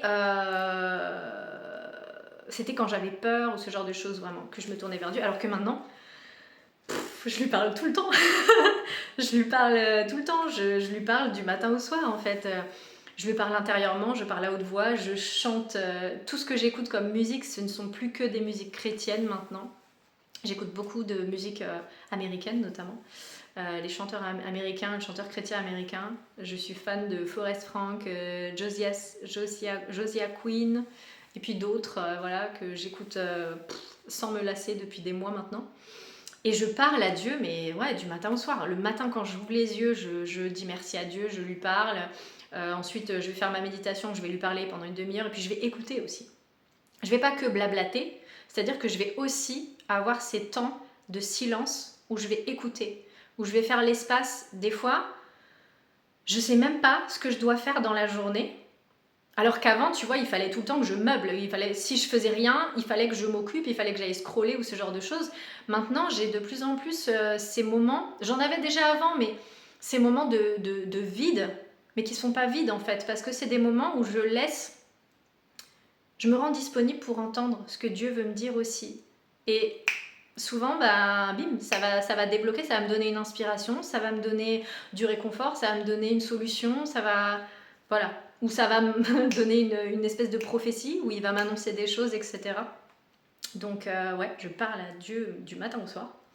Donc ça, je l'ai déjà dit, je suis beaucoup plus sélective dans ma musique, je n'écoute plus que des musiques chrétiennes. Et en termes de films, etc., bon déjà, je regarde quasiment pas, hein, mais quand j'ai mes enfants, déjà, je regarde jamais de films le soir, ou en tout cas, pas toute seule. eux, ils ont le droit de regarder un dessin animé le soir, après les devoirs et tout, avant le repas. Et on sélectionne assez rigoureusement ce qu'on regarde. Et moi, quand j'ai mes enfants, vraiment, voilà, je regarde pas de séries, je vais me coucher en même temps qu'eux parce que de toute façon, je suis fatiguée. Et par contre, quand j'ai pas mes enfants, ben, le soir, j'aime bien me mettre devant un film ou une série, mais c'est pas systématique parce que j'ai compris ça il y a déjà longtemps quand même, mais j'étais pas assez rigoureuse par rapport à ça que, bah oui, ce qu'on va regarder, ça nous influence. Donc finalement, il n'y a pas beaucoup de choses dans le divertissement qu'on peut regarder sans que ça nous induise des mauvais messages dans notre esprit en fait. Donc je regarde beaucoup de comédies romantiques, je suis assez fan, même si des fois il faut dire qu'il y en a qui sont très cucu quand même. Mais bon, je préfère regarder ça que de regarder des trucs sombres, glauques, thrillers. Alors quand j'étais ado, je regardais que les séries, les experts, ce genre de choses. En même temps, il n'y avait que ça à la télé. Donc voilà, je regardais ça comme tout le monde, mais aujourd'hui je regarde plus tous ces trucs-là, c'est terminé. Et je me sens tellement mieux. Alléluia. Je me suis lancée aussi dans un nouveau projet, ça je vais pas en parler pour l'instant, on verra si je vous en parlerai plus tard, un autre projet professionnel en parallèle qui n'a rien à voir avec ce que je fais aujourd'hui, mais voilà, je sais pas si je vais continuer ou pas, mais en tout cas c'était quelque chose qui me tentait depuis longtemps. Et j'avais jamais osé sauter le pas, j'avais le syndrome de l'imposteur, etc., etc. Et puis là, je me suis lancée et pour l'instant, bon, je suis au tout début. Et encore une fois, je sais même pas si je vais continuer, c'est pas encore très clair. Je verrai bien. Mais j'ai eu l'audace de me lancer là-dedans. J'assume ma foi publiquement. Et ça aussi, c'est quelque chose d'assez nouveau. Parce que, voilà, comme je le dis, j'ai quasiment toujours cru en Dieu. Enfin, c'est même pas quasiment, c'est depuis aussi loin que je me souvienne. Je crois en Dieu, je me sens connectée à lui. Voilà, c'est donc. Mais j'assumais pas forcément publiquement. Alors oui, il y a eu une période où j'ai porté un crucifix quand j'étais ado, mais bon, c'était aussi un peu la mode. Madonna portait des crucifix, donc bon. J'ai pas porté un crucifix à cause de Madonna, hein, mais voilà, c'était quand même assez. C'était presque banal en fait. Mais pour moi, ça ne l'était pas. Quand je portais ce crucifix, il représentait quelque chose pour moi, mais je l'assumais pas vraiment quoi. Donc ça, c'est aussi nouveau d'assumer ma foi publiquement comme ça. J'avais aussi beaucoup peur de ce que diraient mes proches parce que, comme je l'ai déjà dit, ma famille n'est pas du tout dans la religion. Peut-être que mes grands-mères avaient des croyances quand même, mais en tout cas, elles nous ont pas élevés là-dedans et c'est pas quelque chose dont elles parlaient quoi. Si elles avaient des croyances, c'était plutôt assez personnel et tout ça. Je regarde à côté parce qu'il y a des personnes dans mon jardin, parce qu'il y a des travaux chez les voisins. Donc voilà, ça c'est nouveau aussi d'assumer ma foi publiquement, et c'est une vraie libération en fait, de se dire mais pourquoi je devrais avoir honte de parler de Jésus en fait? Il n'y a aucune honte à ça. Et ouf, ça fait trop du bien. J'ai aussi fait du changement dans mon rapport aux devoirs avec mes enfants. Je suis plus calme et plus assidue dans mes devoirs avec les enfants. Avant, faire les devoirs avec mes enfants, c'était la plaie quoi. Déjà quand j'étais à l'école, faire les devoirs, c'était pour moi une torture. J'avais une injustice dans ma tête de me dire mais attends, mais je vais déjà à l'école toute la journée et en plus quand je rentre chez moi il faut que je fasse des devoirs, mais ils sont fous, ils veulent nous tuer.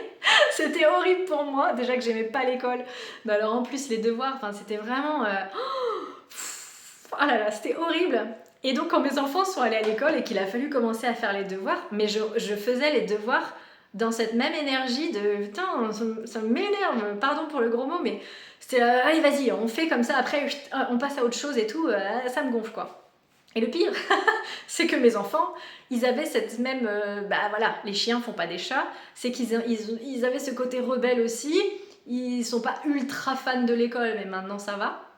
C'est aussi pour ça que j'ai fait l'école à la maison et que pendant un moment ils allaient dans une école démocratique, etc.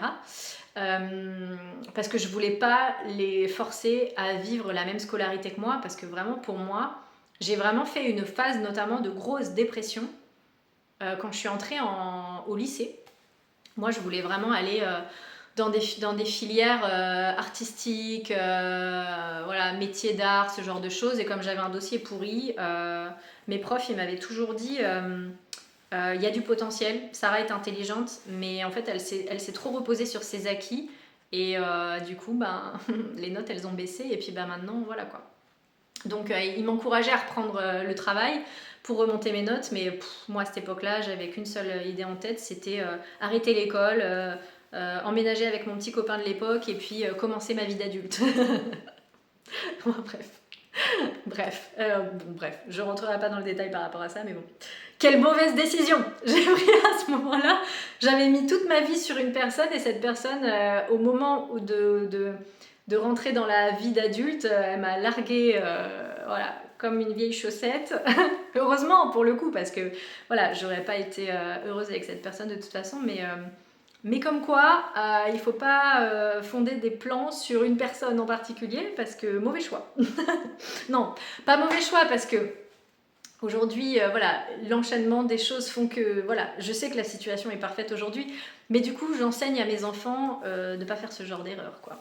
Je leur enseigne le discernement, etc. Et donc, bref, donc les devoirs, c'était quelque chose vraiment... Quand il fallait faire... Et puis alors, 3 enfants, donc 3 devoirs différents. Et ouais, vraiment, c'était le calvaire, les devoirs. Le calvaire. Même moi, ça me gonflait, quoi. Et puis du coup, souvent, ça partait un petit peu en cacahuète parce qu'on s'agaçait, on se prenait la tête, un peu comme dans on a vu, il y a des gens qui font des sketchs là-dessus, tellement on peut péter un plomb, en fait, sur les devoirs, tellement c'est énervant. Et aujourd'hui, quand je fais les devoirs avec mes enfants, bah, ça se passe beaucoup mieux parce que je suis plus dans le même état d'esprit, parce que je comprends aussi que oui, tout n'est pas hyper méga utile et ne leur servira pas toute leur vie, mais en attendant, voilà, il y a des choses qui peuvent vraiment leur servir. Donc j'ai vraiment aussi appris de mes propres erreurs et de mes propres méconnaissances pour leur transmettre un autre regard sur l'école et sur les devoirs. Je leur explique que voilà, c'est pas pour moi qu'ils font les devoirs, c'est pas pour leurs profs, c'est pour eux. Parce que moi, j'ai eu la mauvaise expérience de savoir un jour ce que je voulais faire dans la vie. Et puis en fait, mes notes étaient tellement nulles parce que je séchais beaucoup les cours, parce que voilà, j'avais vraiment pas... J'ai vraiment j'ai fait un blocage sur l'école, je voulais pas y aller, quoi. Pour moi, c'était une perte de temps. Et puis, c'est ça qui est étrange aussi, c'est que c'est comme si depuis que j'étais petite, Dieu m'avait prévenu que de toute façon, j'aurais pas un travail commun.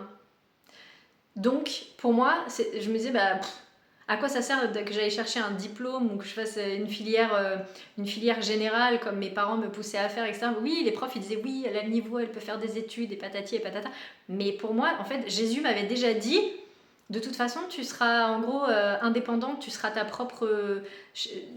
propre patron, etc. Donc pour moi, en fait, je perdais mon temps, en fait. Il me faisait juste perdre des années de liberté. Tu vois, j'avais l'impression d'être en prison quand j'allais à l'école. C'était vraiment quelque chose comme ça.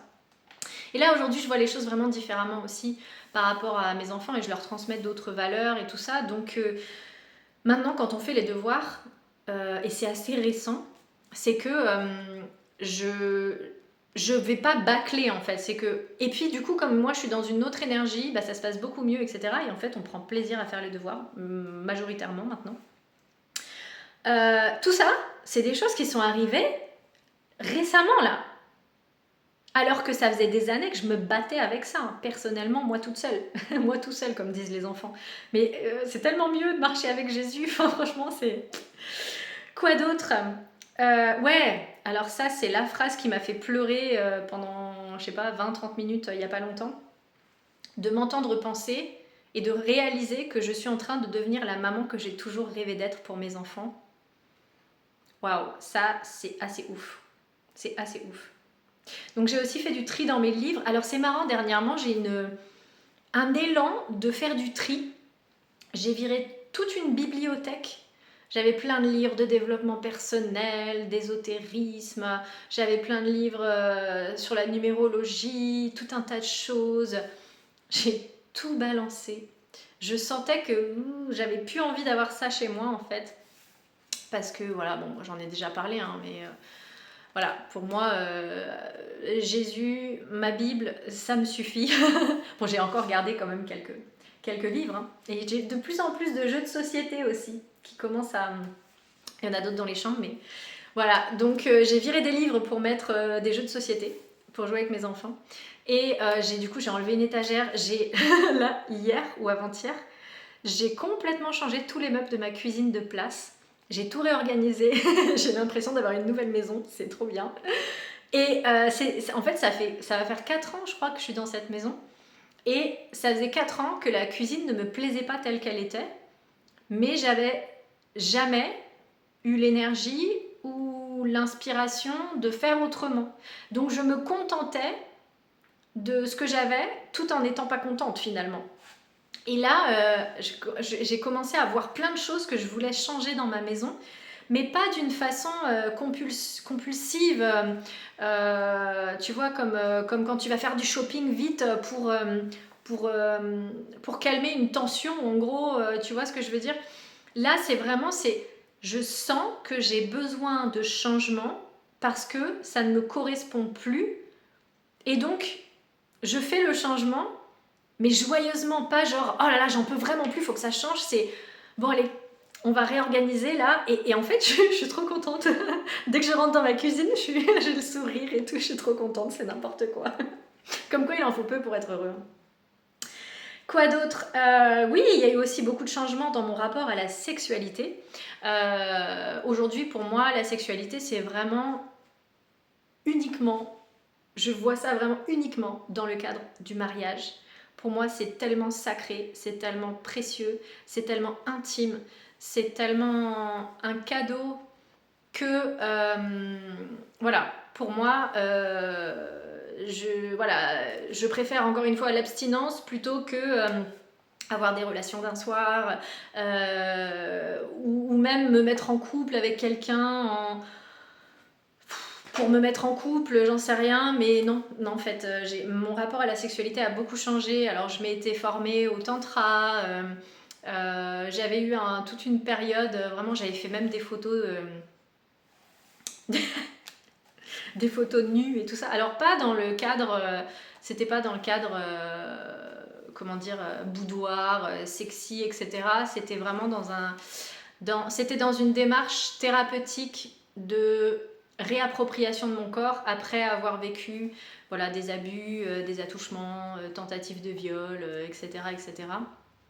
Où j'avais besoin de faire la paix avec mon corps, de me réapproprier mon corps. Donc j'avais fait un shooting photo avec un ami photographe dans un cadre naturel. C'était des photos... En fait, j'avais vraiment un rapport avec la sexualité et avec la nudité. Tu vois, un peu Adam et Ève. Tu vois, c'était pas un rapport... J'ai eu un rapport vraiment où, tu sais, de toute façon, c'est ce qu'on nous a enseigné, hein, toutes les chanteuses de ma génération, dans les années 90, 2000 et tout, même que tu regardes les films, tu regardes les films qu'on regardait à l'époque et tout ça, les nanas, elles sont hyper méga sexy, hyper sexualisées, etc., etc. C'était la norme. C'était la norme. C'était comme ça que tout le monde s'habillait ou que c'était comme ça qu'on devait faire, en fait, nous les femmes. On devait être très sexy, très décolleté, les strings qui dépassent, tous ces genres de trucs et tout ça, prendre des postures très suggestives, faire les petites idiotes parce que c'était ce qui plaisait aux hommes, de faire la petite idiote écervelée qui ne pense qu'à ça. Enfin, mon Dieu quoi, mais oh là là, ça me donne des palpitations. Je me dis, mais heureusement que mes enfants ne vivent plus dans cette réalité dans laquelle on a grandi, mais au secours, quoi. Au secours. Et encore que, hein, selon ce que les enfants regardent, il y a encore quand même pas mal de sexualisation par rapport à ça, notamment dans l'univers des mangas et tout ça, où là, ça me... Voilà, bref. Donc, ouais, mon rapport à la sexualité, vraiment... Avant, je voyais pas où était le problème d'avoir une vie sexuelle. À partir du moment où on est amoureux, Pour moi, il n'y avait rien de mal en fait. Je voyais pas où était le mal. Et aujourd'hui, c'est pas que c'est mal, c'est que pour moi aujourd'hui, avoir des relations intimes, sexuelles avec quelqu'un, dans un couple libre, emménager tout de suite avec quelqu'un dès qu'on est amoureux et tout ça, pour moi c'est plus possible aujourd'hui. Je ne le conçois plus. Pourtant c'est comme ça que j'ai fonctionné jusqu'à il y a pas si longtemps en fait. Mais depuis que Jésus est dans ma vie, depuis que j'ai commencé à lire la Bible, ça a complètement changé ma façon de voir les choses et pour moi, ça l'a vraiment assaini. C'est-à-dire que je ne vais pas être dans le jugement de ceux qui font ça. J'ai fait ça pendant toute ma vie, d'accord? Donc il n'y a pas de jugement par rapport à ça et je ne me crois pas supérieure parce qu'aujourd'hui, je décide de ne plus avoir de relations sexuelles avant le mariage. Et encore une fois, il y a des personnes qui ont fait ça et ça s'est pour autant très mal passé dans leur vie sexuelle avec leur mari ou ce genre de choses. Donc c'est pas un filtre absolu qui va faire que si on fait selon cet ordre-là, alors ça va forcément bien se passer. Non. Parce que encore une fois, appliquer des règles de manière creuse, vide et sans conscience, autant pas les appliquer presque. Tu vois ce que je veux dire? Enfin, l'effet sera forcément limité. Donc là, moi vraiment, c'est que personnellement, du plus profond de mon cœur, aujourd'hui, je vois à quel point c'est magnifique de ne pas... de garder cette union sexuelle pour après le mariage, après qu'il y ait eu cet engagement sacré, cette alliance, cette déclaration les yeux dans les yeux, de se dire l'un à l'autre: je t'aime, c'est avec toi que je veux passer le reste de mes jours, et de s'y engager, pas comme si, bon voilà, c'est bon, on est mariés, allez maintenant on va prendre un crédit, on va acheter une maison, tu vois, enfin non, je vois plus les choses du tout de cette façon. Aujourd'hui pour moi c'est vraiment quelque chose, le mariage c'est quelque chose de sacré, c'est quelque chose pour moi qui mérite que, voilà, on surmonte les épreuves. Bien sûr que je conçois complètement que dans une vie de couple, surtout qui est faite pour durer sur des décennies, il risque d'y avoir des challenges, d'accord? Donc je ne suis pas en train d'idéaliser le mariage en mode oui, ça va être magnifique, ça va être parfait. Déjà, je ne sais même pas si je vais me marier un jour, même si je pense que oui. On verra bien, vous serez au courant. Mais comment dire? Ouais, je sais pas, il y a vraiment quelque chose de... Tu vois, par exemple, quand j'étais enceinte, à chacune de mes grossesses, j'ai jamais réussi à garder la surprise du sexe du bébé pour le jour de la naissance. Et j'ai des amis qui ont réussi à faire ça et je les enviais. Mais moi, j'arrivais pas.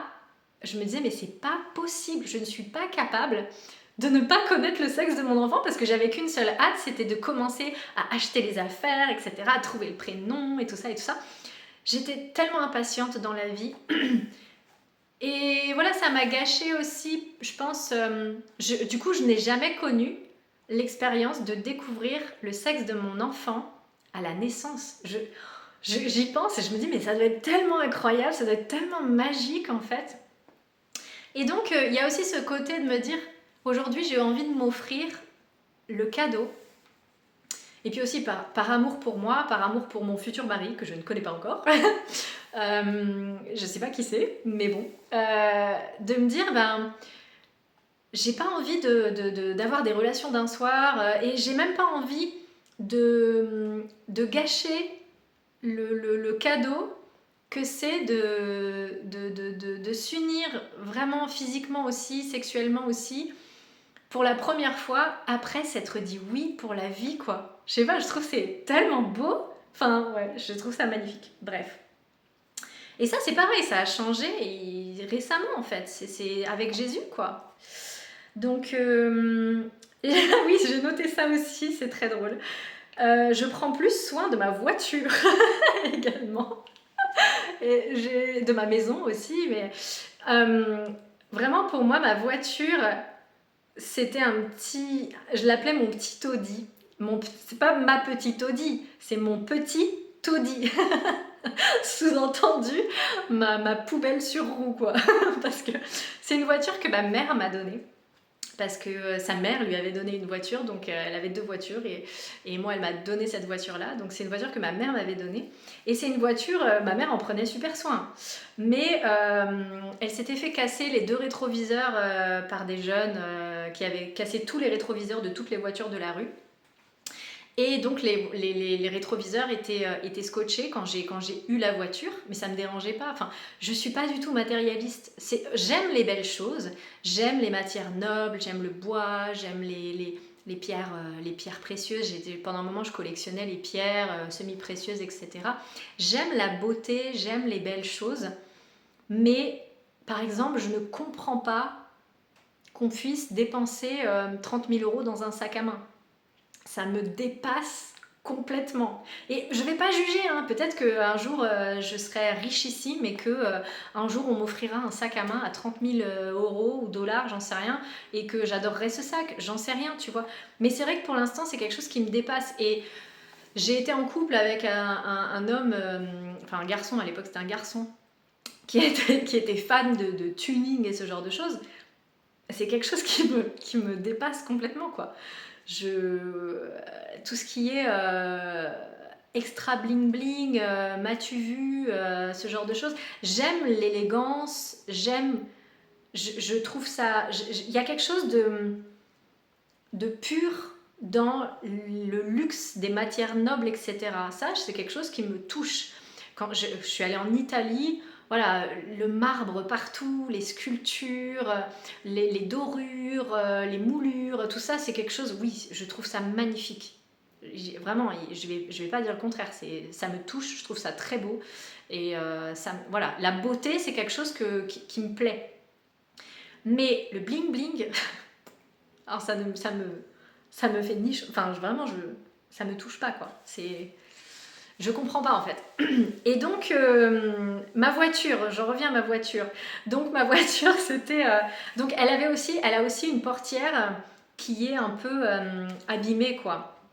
Et donc déjà vu que de l'extérieur, elle est pas c'est pas une voiture très moderne, etc. Et que voilà, elle est pas je sais pas comment dire, mais la peinture est un peu abîmée, enfin voilà, ce genre de choses. Les phares, ils étaient un peu abîmés aussi. Donc pour moi, j'avais tellement d'autres choses à faire du peu d'énergie que j'avais que d'aspirer ma voiture, de l'amener au lavage, ce genre de choses. Mais ça me passait au-dessus de la tête, mais à 3 km, quoi. J'en avais rien à faire. Et puis en fait, j'ai commencé à vouloir en prendre plus soin. À vouloir aussi, je sais pas, par respect pour moi, de rentrer. Alors, ma place était plutôt propre, hein, c'était le siège des enfants. Voilà, il y avait des coquillages, des bâtons, des cailloux, des papiers de bonbons, voilà, des pulls qu'on abandonne pendant un mois dans la voiture, des écharpes, des gants qui traînent, des rollers, des trottinettes, enfin voilà. Vraiment, c'était un mini garage, parce que oui, mon garage aussi. Voilà, bref. On peut pas être partout en fait, en tant que maman solo, mais voilà, faut dire que je me suis cachée beaucoup derrière cette excuse aussi, qui n'en est pas vraiment une, hein. Mais c'est vrai que j'avais tellement d'autres priorités à gérer qu'il y a un moment donné où j'ai sacrifié certains trucs en fait, et notamment la tenue de ma voiture. Et depuis quelque temps, je prends plus soin de ma voiture, pour vous dire. Il y avait de la mousse qui poussait sur ma voiture. Et là, il n'y a pas très longtemps, j'ai pris un gratte-gratte et j'ai enlevé toute la mousse. Ensuite, je suis allée au lavage, j'ai aspiré ma voiture, etc. Et j'apprécie avoir une voiture propre. Donc tout ça, ce sont des petits miracles, parce que ceux qui me connaissent sachent que c'est vraiment des miracles. Et aussi, j'ai une meilleure peau. Alors, j'ai pas non plus une peau de bébé, voilà, mais j'étais très très très complexée par ma peau. Alors, je sais qu'il y a d'autres choses, mais j'ai pas tout noté. J'étais très complexée par ma peau, et en fait, entre l'alcool quotidien malgré tout, la fatigue, le stress est oxydatif, c'est-à-dire que rien que le fait d'être stressé, ça oxyde tes cellules. Donc le stress, la fatigue, l'alcool, une mauvaise alimentation, un peu trop sucrée, un peu trop grasse, etc., ça faisait que j'avais une peau, mais catastrophique. Donc là, j'ai une peau de mon âge, on va dire. Alors qu'avant, j'avais une peau beaucoup plus vieille que celle que j'aurais dû avoir, en fait. Et là, ma peau s'améliore parce que j'ai arrêté l'alcool, parce que je suis moins stressée, parce que je suis moins fatiguée. Et je le vois en fait sur ma peau, mes cheveux aussi, pour les filles, ça parlera aux filles, hein, mais mes cheveux ils poussent plus, alors qu'avant mes cheveux ils ne poussaient jamais plus bas que ça. J'avais beau les laisser, ça poussait pas plus en fait. Et maintenant ils poussent davantage. Donc, et je les ai coupés. Donc voilà, il y a plein de petites choses comme ça qui changent, mais sans même que... C'est des choses qui se mettent en place, tu t'en aperçois pas forcément tout de suite. Et c'est qu'en fait, tu vas te voir faire, tu vas te dire, hé, hey, mais c'est la première fois que je déjeune avec mes enfants, mais c'est génial, faisons ça encore. Tu vois, c'est des choses, en fait, c'est... L'amour de Jésus va tellement te nourrir. Et Jésus, c'est ça aussi, c'est que Jésus te connaît par cœur. Il sait... Tout ce que je t'ai dit là, c'est des choses pour lesquelles j'ai prié, pleuré, pour que ça s'arrange, pour que ça s'améliore, pour que, voilà, que l'univers, à l'époque je parlais de l'univers, etc., fasse quelque chose, pour que je manifeste des changements positifs dans ces domaines-là. Et j'avais beau tout essayer, moi toute seule, ça marchait pas en fait. Ou c'était fake it until you make it, j'arrivais de temps en temps à faire ces changements, mais ils tenaient pas. Et quand je les faisais, ils n'étaient pas vraiment incarnés, je sais pas comment t'expliquer. Alors que là, ça se met en place, tout seul, comme ça. C'est un matin, tu te lèves, tu dis tiens, allez, je vais mettre la table, on va faire un bon petit déj ensemble et tout. Tiens, allez, on va faire une partie de Monopoly et puis on va jouer pendant 4 heures et puis on va se taper des barres, on va passer un super moment, puis le lendemain on va recommencer et puis etc. etc. Et puis là tu te dis, mais attends, mais c'est pas moi ça. Si, c'est moi, mais c'est le nouveau moi. C'est le nouveau moi avec l'amour de Jésus qui nourrit ce trou qu'il y avait depuis toujours en fait. Et du coup, c'est un nouveau moi. Et waouh! Et c'est une nouvelle vie aussi du coup quoi. Donc voilà pour ce 3e épisode, la suite des aventures dans le prochain épisode. Et du coup voilà, faire cette petite liste qui est quand même pas si petite que ça, de tous les miracles que Jésus a fait dans ma vie en quelques semaines, alors que ça faisait une dizaine d'années que j'essayais de faire ces changements, voire même plus, enfin voilà. Ça m'a reboosté, mais comme jamais. Et là, depuis ce matin, j'étais dans un état de béatitude, une paix et une sérénité où tu sais même pas quoi en faire en fait. C'est que j'ai déjà eu des moments comme ça de grâce où d'un coup t'es inondé d'amour, de paix, de Dieu va m'envoyer des visions de mon futur ou ce genre de choses qui m'apportent une paix, une sérénité, etc. Vraiment génial. Et là ce matin en fait j'étais là et tu vois il y a toujours un moment où après j'ai le stress qui revenait et qui se disait ben ok, bon, c'est super, mais on n'y est pas encore. Donc vas-y, maintenant bouge tes fesses et va travailler, va faire ci, va faire ça, va faire ton ménage, va faire ton linge, ou je sais pas quoi. Allez, c'est bon, la pause est terminée. Et là, en fait, depuis ce matin, j'étais là, je sais pas, en train de, par moments, de pleurer de joie, de sentir vraiment un soulagement. Je sais pas comment décrire, c'est vraiment... Il y en a qui sauront de quoi je parle. Et ça, c'est l'effet Jésus, quoi. Donc voilà pour le nouvel épisode. J'espère que ça vous aura plu. N'hésitez pas à me dire dans les commentaires quels sont les petits ou grands miracles que Jésus a fait dans votre vie aussi. Et hâte de vous partager voilà, mes nouvelles aventures de la semaine, qui vont se passer la semaine prochaine, etc. avec Jésus. Des gros bisous.